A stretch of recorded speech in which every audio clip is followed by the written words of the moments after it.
Dear subscribers, as you know, we shared many information for you, and we are studying very hard to find current news for you. However, I cannot use this channel for future. Please follow our new channel called as Daily News Report and watch our video to support us. Link in description. Also, you can reach the video we shared on Daily News Report by clicking on the top right button. We highly recommend watching, subscribing, and sharing. We will continue to share some news on this channel, but we take precautions against some situations for future. Thank you for supporting us. I'm a huge fan. I've been reading your material for years at this point. And the first thing I want to talk to you about is gold. A lot of people saying to buy gold, and you're one of the few that I've read over the last couple years that you have a position in gold, but you're very hesitant to increase that position at this point in time. And we're recording this for people listening to this in the future. We're at the second quarter of 2017, just to kind of give you a reference of time here. And so you haven't been increasing that position. And I have a similar opinion as you as to not taking a position in gold at this point. But I'm really curious to pick your mind as to what are some of those critical things that you're looking for that would change that opinion for you, where you'd then start taking a position again. What would change? I don't know. Gold collapsed to 950 US dollars an ounce. I would probably rush in and buy a lot of gold. Price, I guess, is the main determinant, or time. If this were 2019, I might rush in and buy some gold. You know, gold hasn't had enough of a correction yet for me, and there's still too many bugs. Too many bulls. You know, it's everybody. There are millions of gold bugs out there. When they give up, I hope I'm smart enough to buy gold. So you're really looking at it more from a psychological standpoint of there's too many people talking about how it's a good trade. Whenever everyone's going to say, you got to run for the hills on gold, it's a disaster. That right there is when you see that as a prevalent narrative in the market, that is when you know it's the right time to buy. Is that a correct statement? Preston, when they say, I never want to invest in gold again as long as I live, that's when I want to invest in gold. That's true of many things. You know, when everybody gives up and throws it out the window, that's usually a good time to buy anything, including gold. And so far, there's still too many people who love gold. You know, for me, I was kind of expecting you to come with more of a quantifiable approach to it, I guess. So I'm really surprised at how qualitative it is. Investing, Preston, is qualitative, quantitative, it's everything. I mean, I wish it was so simple. I wish you could just turn to page 37 and say, there's the answer. There is no simple answer in the investment world. It's a combination of everything. And that's the case with gold and everything else. Gold has been around for thousands of years. Gold has had many periods when it's been in a bull market, many periods when it's a bear market. Gold is just another investment. I know that many people think it is a currency, it is a blah, blah, it's a this, it's a that. Gold is just another investment like everything else, just another commodity like everything else. Go back in history and you will see that gold is just another investment like everything else, whether we like it or not. So I have one more question on this, and I'm sorry to keep hogging the questions here, Stig, but when it comes time for you to put on this play and put it on thick, what do you think would be the best approach for an investor to take? For me, I'm thinking the best way for me to do it, and I really want you to shoot holes through this idea is what I want you to do, Jim. But for me, I'm thinking the best way to do this would be to put a 2.5-year call on some gold mining companies. Why is that a bad idea? Or talk me through how you would say that that'd be a terrible approach or a great approach. Well, Preston, if you get the timing right, please call me too and tell me it's time. 2.5-year call would be fantastic if you get it at the bottom. There's no question about that. You got enormous leverage with calls. And stocks usually go up more than the item itself. You can also do it with futures, because with futures on gold itself, you can also get enormous leverage. If you get it right, you get the timing right and the product right, then you get enormous leverage, and that's what you're looking for. So futures or calls at the right time on the right item will make you a staggering amount of money. Now, once you do it, you please call me, okay? Because I need to know when the bottom is too. So I love that, because you're telling me that it's a good idea, but only if you're really good at timing the market, which I think you're very suspect of anybody who's good at timing the market. And is that a correct statement? Well, I'm not a good market timer. I'm the world's worst market timer. I'm the world's worst short-term trader. So, yes, that's why I'm asking you to call me when it's the bottom. But, Preston, if you had told me that in 2014 and you had done it, you would have lost everything. Yeah. Your call would have expired by now, and we'd be sitting here talking about, oh, gosh, let's talk about baseball or something, because you would have lost your whole investment. Fortunately, you didn't tell me that in 2014, or I might have followed up on it. So, Jim, I have the next question here. I know that you've always been on the forefront of various markets. You wanted to buy Danish kroner, though it seemed like no one knew where Denmark even was. Could you talk to us about these ideas that might sound crazy to many people? And how do you validate those theses before you put in money? Well, I have learned in life that the more people ridicule you and the more people question you and laugh at you, that you're probably onto a good thing, no matter what it is. And there are times in life that if you are observant and you find change, to me, the most important thing is to find something that's cheap. And if it's ridiculed and ignored, it's probably very, very cheap, such as the Danish kroner was. And nobody even knew what it was back in those days. You're probably going to make a good investment if you find change. Kind of going on that theme, Jim, when you think of investments that, I mean, so much of our audience is in the United States. When you think of areas in the United States markets, whether it's currencies, commodities, bonds, stocks, where do you see that where a person could actually kind of apply that thinking and that thought process to a pick in the United States?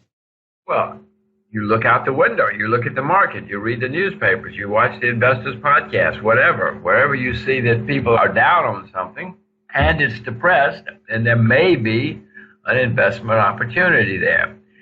Agriculture in America is pretty depressed right now, as you probably know. And may be an area where there's an investment opportunity. Just because something's depressed, Preston, doesn't mean you should be investing there, because it could stay depressed for a long, long, long time. You have to find the change that's taking place as well. As I say, something can be depressed for 15 or 20 years. You have to find the change, and change doesn't happen every day. But if you can find something cheap, and if you can find a positive change, maybe you should do more homework and find an investment. Jim, could you talk to us about catalyst? Because you're talking about how difficult it is to time the market or time a depressed asset. Some people would be saying that value in itself would be a driver, but how do you assess catalyst, and when do you see that something is about to change so it will realize its intrinsic value? Well, Stig, you've hit on it again. I mean, that's the important part. I have learned about me, I've been investing a long time, that I'm usually too early, that I see something happen and I assume everybody sees what I see. I now know they don't. I now know I see it much too early. So I've learned to wait a year or two. But the change, the catalyst, as you call it, could be anything. But again, I want to emphasize, even when you see the catalyst, it doesn't do any good unless everybody else sees the catalyst too, and unless the effects come through pretty quickly. And in life and in the world, it usually takes a while for the catalyst to work its way through. So, Jim, I want to hit on a theme that you talked a lot about in your book, Street Smarts. In your book, you talk about this idea that the capital flows are drastically changing from what the U.S. had experienced over the last 75 years. And you feel that a lot of the big opportunity is now being presented over in China, Singapore, and most of Asia, and leaving Europe, leaving the U.S., and leaving Japan. Whenever I was reading through your book, I kept thinking through this Ray Dalio narrative with these long-term credit cycles. Is that how you see this? Is that how you're able to see maybe this trend that you're talking about in your book? Or do you see it in a similar light as Ray? Well, Ray is a lot smarter than I am. You know, a lot of people are a lot smarter than I am. But I do perceive that the world is changing now. The world has always been changing. no matter what you think is true today in 2017, is not going to be true 15 years from now. What all of us think right now, you pick any year in history, and you look 15 years later, and everything that people thought in 1900 or 1920 or 1950, pick the year, 15 years later, the world was completely different and everything had changed. So yes, that is happening, but in an even bigger picture than 15 years ago. I mean, look, whether we like it or not, I don't particularly like it, but Asia is rising. Asia is where the money is. Asia is where the energy is. Asia is where the ambition and drive is, and the brains. You know, China puts out something like 10 times as many engineers every year as America does now. That's going to have an effect someday. Maybe not this afternoon, maybe not this weekend, but it's going to have an effect someday. And so the world is changing once again. In 1807, the smart people moved to London. In 1907, the smart people moved to New York. Well, in my view, the 21st century is the century of Asia. You can ask me in 75 years and we'll know. You're too early, Jim. I already know that. Well, you're right. I'm always too early. Jim, I got a question about the root cause of that. Do you really pin that on central banks, the root cause of why that's happening?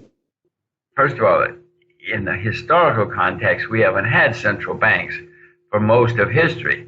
But at the present time, yes, a lot of what's happening in the world is because of central banks. You know, in America, we've had 3 central banks. The first 2 disappeared. In my view, this one's going to disappear too because they're making so many hopeless mistakes. But yes, central banks are a powerful, powerful influence in the world right now. They have an enormous amount of money and therefore power. And a lot of what's happening in the world, for better or for worse, is because of central banks, especially the American Central Bank, the Federal Reserve. They have more influence and more money than everybody else. So one of the problems that I have wrapping my head around macro is when you see the actions of the Federal Reserve and all these crazy policies that we're seeing now, how is it that the dollar keeps getting stronger relative to these other currencies? Is it because the other central banks are even worse than the U.S.'s central bank? Or explain to me how the dollar can have this surge from 2013 till now. The dollar has just been on a rampage. Explain to me how that happens. I just don't understand. I own a whole lot of U.S. dollars. I hope I get this one right too. But the reason the U.S. dollar is so strong, the reason I own it anyway, is because you said part of it.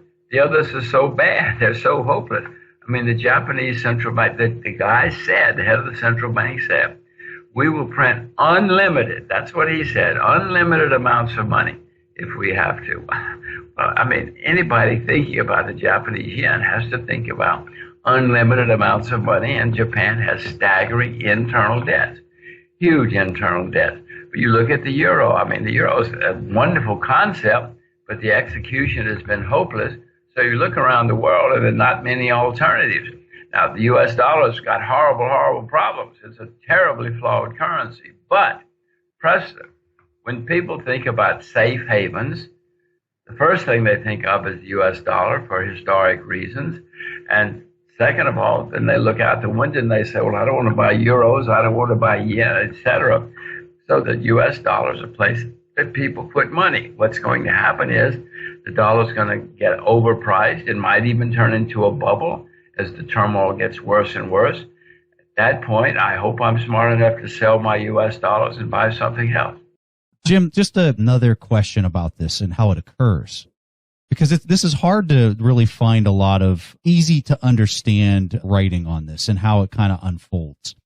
So when this starts to go into this spiral, which is where I would classify the Bank of Japan right now, I've read different things where it says that, in 3 years they might run out of bonds to basically buy off the market, and that the stock market, what do they own? I forget the stat. It's something like the central bank in Japan owns something like 10% of the stock market. It's some crazy number like that. I apologize for not having the stat at hand here. But whenever they run out of those assets to basically swap currency for, whether it's bonds or even stocks at this point, is that when we start to see the currency to just go into the hyperinflation mode? Or is it just different because of the fact that we're dealing with central banks and that's not something that we've necessarily seen in history? Well, Japan is somewhat of a closed economy and closed society. It's a little bit unique in that, they can continue to trick each other for a long, long, long time. They can say everything is great, and NHK, the Japanese TV network, will say everything is great, and the emperor will say everything is great, and so everybody in Japan will believe it. I don't know when this is going to happen, but Preston, I will tell you that we have had economic problems every 5 to 10 years since the beginning of time, and we're going to have them again, no matter what the press tells you. And when they happen again, it's going to be worse next time because of some of the things we've said, not just in Japan, but worldwide. Japanese will print, he said, we will print unlimited amounts of money, and he's got an unlimited printing press. And NHK will say every night, don't worry, everything is okay. The emperor is still in the imperial palace. And this is not going to end badly. It is going to end badly, whether we like it or not. Well, we're not even talking about the impact of negative interest rates. Preston, right now, many, many pension plans are being ruined. Many people who saved, their parents said, you save your money, you invest for the future, and everything will be okay. All of those people who did that are being ruined because they saved, and now they're getting negative interest rates or zero interest rates. Whether it's the pension fund of Illinois or the endowment for XYZ University, they're all getting ruined in an attempt to save the people who did it the other way. The central banks say, oh, these people borrowed too much money, they didn't save, they spent money they didn't have, we're going to save them. But that's at the expense of the people that your parents said to save your money for the future. We're ruining the people who save for the future at the expense of the people who did it the other way. So let's talk about India. There's been a lot of focus on India at the time. I also know that you have taken position in India as well. Could you talk to us about the sustainability of the Indian economy? It seems to me that when you look at Northeast Asian economies that have done really well, they had this formula of cultivating the land, going into manufacturing, having policies, especially in terms of the financial institutions, of how to support the agricultural sector and the manufacturing sector. And when you look at a country like India, it kind of seems like you want to skip the steps and go directly to IT and more advanced services. So how do you look at the sustainability of the Indian economy? Am I wrong in that assessment? Well, not in my view, but haven't been a very good predictor of India. But you're exactly right. But you have to remember, Stig, yes, there are 1 billion Indians. You and I know about IT in India, but that's such a tiny, tiny, tiny part of the Indian population. Now, the Indian government loves to tell you that things are great, but you go to China, you go to India, and you can see, even if you don't accept government numbers, which I don't anywhere, you will see that things in India are not nearly as well as they are in Korea or some other places, just looking out the window. I occasionally have invested in India. I've sometimes gotten it right, usually gotten it wrong because of the timing. India has a lot of debt. The Indian government doesn't like to talk about it, but the debt to GDP ratio is very, very high in India, and it's getting higher and higher and higher. That usually means you cannot grow at a rapid rate. And it's really interesting what you said about the IT sector, which is basically what we think about in the West whenever it comes to India. We're talking about less than 3%. And when we talk about manufacturing, which has historically been the thing that really takes a lot of countries to the next level in terms of development, we're only talking about 14% employment, which is very, very little in comparison to other countries. So what is the driver for a country like India? Where do you see this going if you're looking at sustainable growth? Unfortunately, I don't see a lot that's for sustainable growth in India. If you look out the window, you don't see any Indian products. We all know Japanese products, Korean products, German products. I doubt if you can name more than 1 or 2 Indian brands or names of products that you buy. Look around your office, your home. You'll see products from a lot of countries. I don't think you'll see any products from India. And the reason for that is there aren't any. They haven't had great manufacturing success, or except in a few IT countries. So I don't see it. India used to be one of the great agricultural countries of the world. They've got the weather, the soil, the rain, the labor, and everything else. But the government in India has protected the farmers. Farmers in India cannot own more than 12 acres. That's for their own good. That's to protect them from the evil foreigners, et cetera, et cetera. Well, how can somebody with 12 acres compete with an Australian who could have 120,000 acres or, a million acres, whatever it is? Cannot compete with 12 acres. But the Indian government is protecting all of those poor farmers like they protect many, many parts of the Indian economy. And that's one reason that India has not done as well as China or other places. Jim, I want to talk about, in your book, you briefly talked a little bit about your time with George Soros. I'm curious, and I really appreciated you addressing your reasons of why the split ultimately occurred. But what I want to talk about is the time that you were working with George. What would you say was the one thing that was his just total strength that you took away from it, that you really kept for yourself, that you kind of learned from him? And then what would you say you gave him? I left there 37 years ago. You weren't even born. So I haven't had any contact since. But I will say that both of us were dedicated and passionate and loved what we were doing. He was a great market timer. Jim, sorry to interrupt. What gave him that skill, though, would you say? I don't know. I don't think you go to school to learn to be a great trader. I think you either have it or you don't. The timing part of it was really him, but the research and why you might take a position for over the next 5 years and continue to hold it through that duration was a lot of your doing as far as the teaming that you two had. Back in those days, yes. As I say, I haven't seen him in 37 years, so I have no idea what he's been doing since then. But in those days, that's what we did, yes. Yeah. No, I appreciate you talking about it because I know a lot of the things that I read about you today, Jim, it's usually not brought up. But for a lot of your fans and for people that really kind of want to understand those early days of, what was your return for the first 10 years? In the 10 years of the 70s, we earned 4,200%. But Preston, so what? As I say, you might as well ask me about my first one. Come on. Jim, you got to understand your fans, people like Stig and me, we want to hear these stories. This is amazing stuff that how many people can say they ever had such a return? It's unbelievable. It's absolutely amazing. So we appreciate you talking about it. Jim, let's talk about some of the things that you're really good at, because people might be confused out there because they've been listening to you talking about all the things that you can't do. If they were to do a Google search, they can see how successful you've been as an investor. You just talked about you more than 4,000% return in just 10 years. So I know that you're a very modest person, but could you tell us what you think your competitive advantage is in the investment field? Well, I don't know. Whatever success I've had, Stig, has been because I've found things that were very cheap, where there was positive change taking place, and I invested usually too early, but then I held them for years. And if you get that right, and if you do it every once in a while, you'll probably make a lot of money. If I have any comparative advantage, that's what it is.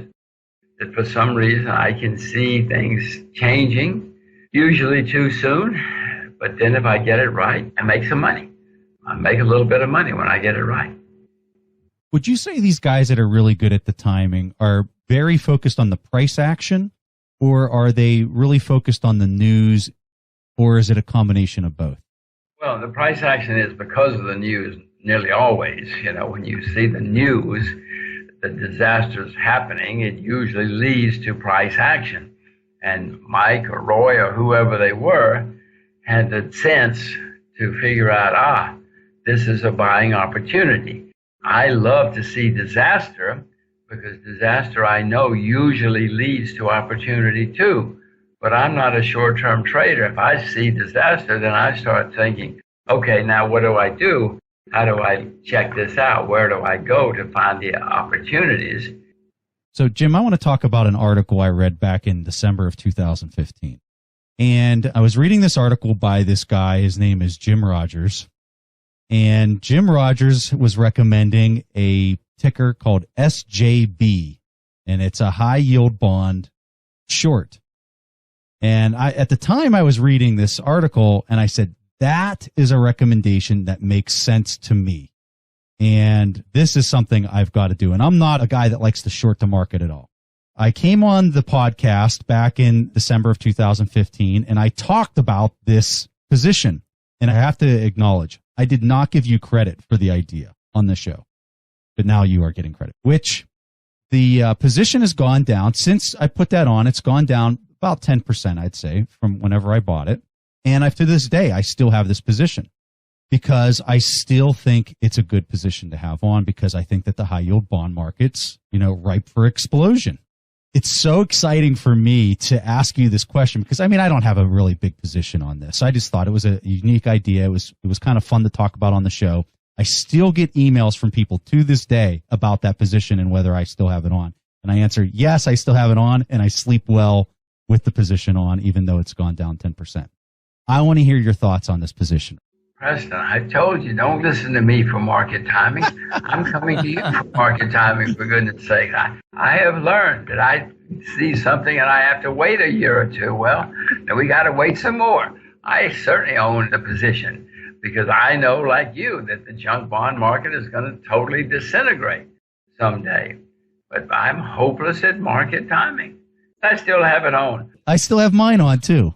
I'm too lazy to change. I know it's going to fall apart someday, but in the meantime, because my market timing is so hopeless, I'm losing money, just like you. But eventually, the junk bond market is going to collapse. I hope I don't collapse first. No, there's no question. It's a very simple thing. The world does not work so that people can borrow staggering amounts of money and have very few assets, very little money-making ability, and continue to go on and on and on. No, of course it's going to fall apart. But I may fall apart first because my timing is so bad. Yeah, I might need to increase my position on that. Don't because of me. I told you my market timing is hopeless. Jim, that was my way of cueing you. Hold on, let me find my phone. Let me call up. Call up and try to buy some more. Okay, so Jim, I would like to talk about the size of positioning, because it seems to me whenever I've been following what you have been doing, it seems to me like you have many ideas, but you're also very picky about which ideas you're really going to pull the trigger on. So could you talk to us about how do you size your positions and why? I don't have a preconceived position size. I buy it as long as I think the price is right and the opportunity is right. And then when I run out of money or run out of patience, and then I stop. Part of the problem, Stig, is I don't have a committee. I only invest my own money. So I don't have to explain to a committee of wise people what I'm doing or why I'm doing it and defend it. So I just do it till I get tired or run out of money or whatever, and then I stop buying. Or until, something else comes along and I start putting my money there. It's not disciplined. It's sloppy. It's hopeless. Maybe I should have a committee. But at the moment, I have enough money that I can get away with being sloppy. Jim, I'm really curious to hear your response to this one, because one of the things that I've worked hard recently on is trying to come up with the indicators that I use to understand business and credit cycles. So whenever you're at the top of a credit cycle and, it's starting to contract, what are some of those key indicators that would tip you off to that part of the business cycle to occur? So for me, some of the things that I have written down, and I have a list of about 8 to 10 different things that I'm constantly looking at as like a reference. And when all of them are pegged in a certain area, I'm saying, I think we're at the top of a credit cycle. So just to give you a sample of what I'm talking about. So the unemployment numbers, whenever I feel like the unemployment numbers are really starting to hit a bottom and plateauing and starting to actually turn up, I think that that's a really critical thing to understand of where you're at in the business cycle. Another one, Raoul Pal, who I know you're good friends with, he likes the ISM, the manufacturing index, as a good indicator. Another one that I use is the high yield bonds. When you're starting to see high yield bonds start to turn, is my line of thinking for the 3 that I mentioned on track? Would you agree with that? And I'm really, really curious, Jim, seriously, if you can give us some metrics that you consider that you really pay a lot of attention to, please tell us that, because I would love to write this down and annotate it. Well, President, you see them throughout history. All bubbles look the same. All market tops look the same. All credit tops look the same. You have to get the timing, of course. But when you see everybody buying X You have to start saying, well, wait a minute, I've seen this before. When you see everybody saying it's different this time, well, it's never different this time, Preston. The most dangerous words in the investment world are, it is different this time. It ain't ever different this time. I'm not the first person to figure that out. When you see on the radio or the TV or the internet that everybody's doing something, I hope that a little bell goes off in your head and says, well, maybe I better start thinking about going the other way. The debt numbers skyrocket, the borrowing skyrocket, the junk bond borrowing skyrocket. All of these things have happened many, many times in history. You and I are not the first people to see the top of a credit cycle. Go back and read, whether it's any time in history. They've always said and done the same things. Well, in our opinion today, in the second quarter of 2017, Stig and I both believe that that's kind of where we're at right now. Well, now, whether it runs another year or two, we have no idea. But we really believe that we're seeing that happen right now in the U.S. Do you agree with that, or you think this thing has a lot more to run? Of course, it's correct. It's simple, as I said. It always happens the same way. You look at any kind of debt measure you want, whether it's margin debt, household debt, corporate debt. You look at it, they're all making historic highs. Everybody's convinced that they cannot lose money in bonds. I mean, these things have happened before, and it's happening again. We've always had problems every 5 or 10 years. In the world, economic problems, we're going to have them again. The next time, it's going to be the worst in your lifetime. And mainly because there's such staggering debt everywhere. We had a problem in 2008 because of debt. Look out the window. The debt is much, much, much higher now in 2017 than it was in 2008, and it's going higher every day. This is going to be a very, very big problem. You and Stig are right. I got a question for you. When we're thinking through what's going to be the catalyst, the first thing that comes to my mind is European banking. I think European banking, if the whole Deutsche Bank, Credit Suisse, Italian banks, if that really starts to unravel itself, similar to what we saw in 2008 in the U.S., I really think that could have the potential to have a very substantial shock to the system. When I think through all the other events, I think that they could cause credit to start to contract and start getting into that situation. But I really, really believe that the European banking is probably the scariest thing that we face from a fundamental standpoint. Would you agree with that, or do you see something else as being a major threat? These things usually start where we're not looking. In 2007, Iceland went bankrupt. Most people say, Iceland? What's Iceland? They don't even know there is an Iceland, or that they had banks. But it went bankrupt. And then that snowballed, and the next thing you knew, Ireland went bankrupt, and the next thing you know, Bear Stearns went bankrupt, and then Lehman. That's how these things nearly always work. So right now, there's probably something running into trouble that you and I are not paying attention to, or it's not registering, and it's going to snowball. Yes, those European banks are going to have problems down the road. Some are going to go bankrupt, but the president, you think American banks don't have problems? Oh my gosh, are you kidding? In America, we have something called the FDIC, Federal Deposit Insurance Corporation. It's bankrupt. It's still there, and there's not a run yet, but the FDIC, once you start having problems in the American banking system, the FDIC is bankrupt. It can't meet its obligations. It's going to happen many places. Deutsche Bank's a good name to use, but there are plenty of them. So what's the correct strategy here? Now we're talking about how so many assets are overpriced. We're also talking about how we can't time the market, either of us, perhaps Preston. But we can't time the market either. So we would have a lot of people asking, okay, so we're not going to short the market, but we still want to invest our money somewhere. Listening to you, is it a play where we're going to flock to the U.S. in terms of the U.S. dollar? Because if it crashes, we will see that rally. Or how do you position yourself whenever everything is overvalued as it looks right now? Well, I've mentioned some things. I own a lot of U.S. dollars. I'm short junk bonds. Agriculture, I've mentioned agriculture has been a disaster for a long time. I own China, although some parts of the Chinese economy are going to collapse. They're going to be bankruptcies. And some parts of the Chinese economy are going to do fabulous. I mean, China's a horribly polluted nation. Well, the government is spending unbelievable amounts of money to clean it up. So the people cleaning up China's pollution are going to do well even if Europe disappears, because it's such a horrible problem. So some parts of the Chinese economy are going to do well no matter what, while others go bankrupt. Russia's hated. I'm optimistic about the changes in Russia. There are places that are depressed where one can put money if you want. I own gold and silver. I'm not buying gold and silver at the moment. There are opportunities. I'm sure there are many opportunities that I'm just too lazy to get around to.